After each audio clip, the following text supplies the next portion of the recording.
I mean, yeah, obviously it wasn't the result we wanted, but I thought, another positive was getting that young halfback combination out to start the game. They took a couple of bangs as the game went on, which meant they came off, but a real positive for them to spend the week preparing against a very accomplished side. And I thought actually that first part of the game was pretty efficient. I thought they were playing really well. So it was a shame not to get a bit more time out of them. But yeah, and Jack Clement getting a start, again, up against a serious back row. I thought he held his own, got through a lot of work. And, it's a big learning for Jack after that game. There's lots to review and could sort of weigh himself up against, as I say, one of the best back rows in the league. So from that point of view, getting those young guys that experience is gold for us. Yeah, absolutely. And as you say, a physical game, particularly that Sale defence, it's a really good test, I guess, to see where you are. Yeah, and I thought physicality was obviously, whenever you're playing Sale, certainly for the last few years, you talk about the physicality and, the Dupuis boys and Van Rensburg and those guys, that they don't hold their punches back, if you like. So you've got to be ready for that. And I thought we went toe to toe with that, actually. I thought our defensive line was brilliant in nullifying them. I thought early on they had that set right at the beginning of the game where they've broken a lot of teams with that play, and the boys stood strong, and there was a couple of really good sets. So I thought it was the physicality side of it, I was really pleased with. Obviously, as you say, we didn't get the result we wanted, but they are... they will finish in the top four, and they are serious title contenders this year. You talked after the game as well about maybe Sale managing the game a bit better when they went down to 14, and you obviously have the extra player.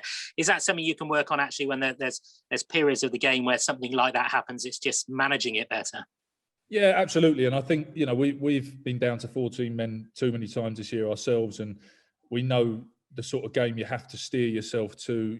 Bath away is a good example. I thought Billy managed that really well for us, and we tightened it up, and you try and put the pressure back on the other team, and Sale did that.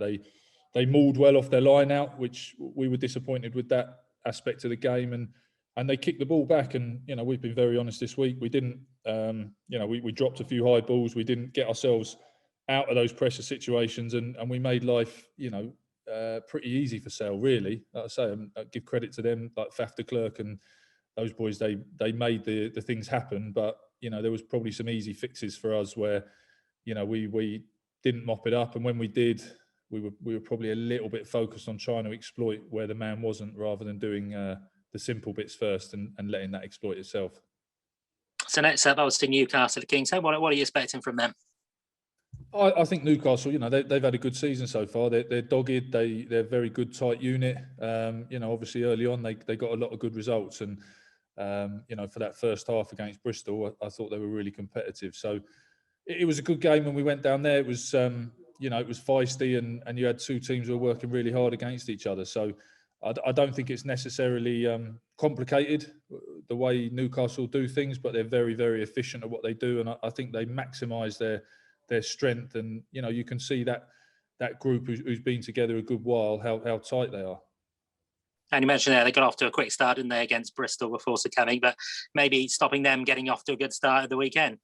Yeah, definitely, and they they've done that a lot. To be honest with you, they do start well. Like I said, I think they've got a good understanding of themselves as a team. They've been together a good while. They know their systems, and that's I think that's why they got off to such a good start, because they're a well-oiled machine. Even though they went down for a year, they're still the same group working the same systems, and I think that allows you to start the game really well. That's obviously something we want to get to that point, where we are 100% aligned, and that should lead to a good start. Yeah, they obviously you said they made a good start to the season. Not a great run in the league at the moment. We've lost the last 5, but like every team, you have points to prove, don't you? You want to go out there and show that you can bounce back. Oh, absolutely, and I think I think our results have shown that anyone can beat anyone on their day, and you fall the wrong side of a couple of results by a score here or there, and then and black and white, it's a loss, but it doesn't mean you're playing poorly. It just means you didn't get a certain aspect in the game right, or something like that. So they might not have had the results on paper they want recently, but that's not that dissimilar to us. It's not that they're playing badly. They're just every team is seriously competitive in this league.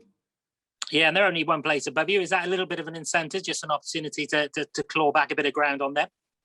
Yeah, of course. I mean, we want to finish as high in the table as we can. We've obviously our focus is on building and getting this platform right and exposing as many people as we can. We've said that all year. That's the way we set off this year, and that's obviously the way we've continued. But of course, we want to climb up the table, and you'd like to climb up the table in the right way with sticking to the process and the plan that we've set out. And it'd be nice if we did have a strong finish for sure. And obviously, there's no Premiership Cup or Shield games this year because of COVID. So I guess the opportunities for everyone to get a run out are a bit more limited. You obviously had the friendly last week with Bath. Is that a one-off? Is that something you may look to do again? No, I'm trying to organise rugby games as much as possible. We were trying to get one this Friday, and then the opposition called it off the other day. So we are talking to teams. I think there's a lot of teams. We've been pretty good at getting everybody out on the field. In fairness, we've had whatever in the 50s of people we've played this season. So as I say, that was our plan. But it would be a lot easier if there was more games, A-League games, Cup games. So I know there's a few other Prem teams we're talking to who are in the same position where they want to make sure everyone's playing rugby. So I've got my fingers crossed before the end of the year we'll have got 4 or 5 of those games arranged in the background. But the relentlessness of the Prem does mean you arrange something, a couple of injuries, and then teams have to pull out. So need a little bit of luck on your side as well. Yeah, and was it beneficial? Was it good to have that friendly, just maybe to give a few a bit of a run out? Yeah, it was brilliant. It was great. We got a lot of young lads out there. We had a couple of more senior lads on for the first half, but yeah, it gives us a real opportunity to see some of the young guys we've dipped into the Premiership games and then pulled them out again just to see, get them back in a playing environment. Some young guys who in their first year out the academy got an opportunity to play, and also some guys like Georgie who, was in a real good sort of, he was building nicely, and then he had to go away to play for Georgia for a month, and obviously that sort of knocked the continuity of the plan for him, if you like, and just to get him a bit of rugby in a Gloucester shirt, he looked very good and he really enjoyed it. And just lastly from me, any injury concerns? You mentioned obviously a couple of bangs earlier, but any concerns added this weekend? No, nothing at the moment. No, we've still got a few more sessions to go, but the sun's shining and relatively we're fit and healthy.